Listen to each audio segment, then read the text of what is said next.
Now I'm doing this on the 4th of July. It's a beautiful Monday and you're going to hear fireworks behind me like that one. So I hope this is a spirited video and I hope you enjoy it. Now the one thing I found is when it comes to overspray, whether you're using a rattle can or an air spray gun, you're going to have overspray. And when you're working in your garage, it's difficult and it can get insane what the overspray can get onto without you knowing about it until you get to it and realize, oh, I've got to clean this off, man, this is key. To help minimize that situation, I used on my last project for the hot shots up in Prescott, I built this Pulaski axe for donation. They have it on display in the museum. And while I was doing it, I was concerned about overspray, and I took this canvas. I think it's got to be 6 feet by 10 feet.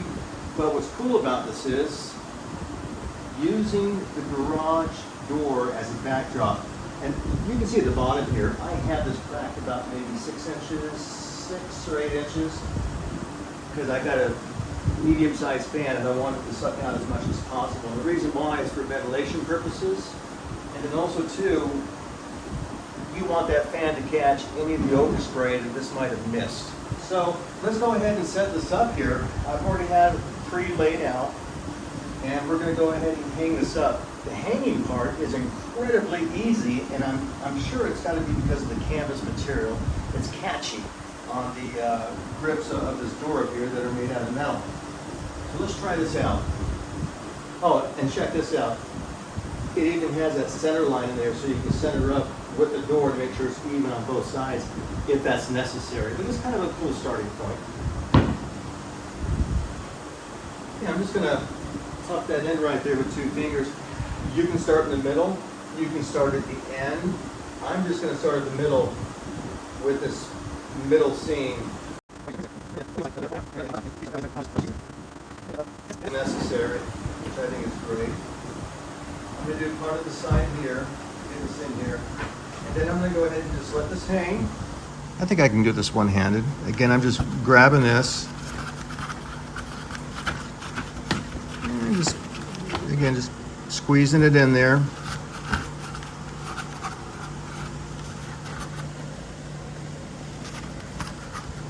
I hope this helps some people. And if you like what you're seeing, you can always subscribe. This isn't my main channel. I have a travel channel that you might enjoy as well. But anything I have to do with guitars is going to be on this channel here. Now, take a look at this. Now you have a beautiful area of which to work your project. But I just put my fan over there, put it on medium speed. This is the fan I use. Great for pushing air. And that's what you need. You need an air pusher. Let me put this camera down. So to get back to this, you can lay this down flat. And I'm talking, when I say this, I'm talking about whatever project you're working on. It could be a square piece of wood for all I know. But you can spray the top. And the closer you get, the less overspray you're going to have because this back area is going to capture it. And you want to kind of spray going in that direction because keep in mind, my fan would be over there. Okay. You can go with flat. You can also go against the garage door. It's very stable. It's not going anywhere. That's what I'm saying. This is better than cardboard or something you're trying to do a jig out of. This is really great because it's a solid background. It's not going to move. Okay. The other one, you can also prop up your project if you need to get around the sides on there and you want a little bit of elevation. Just keep in mind that when you do that, you're bringing it up, you're creating more airspace underneath, which allows for more overspray.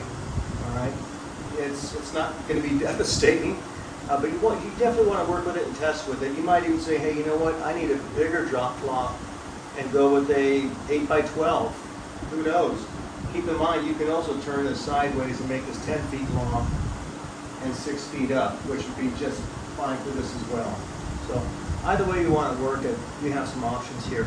Hey, I really hope this helped you out. If it did, let me know in the comment section. You can always hit me up for a like and a subscribe. Take care, and it was good talking to you. Happy 4th of July.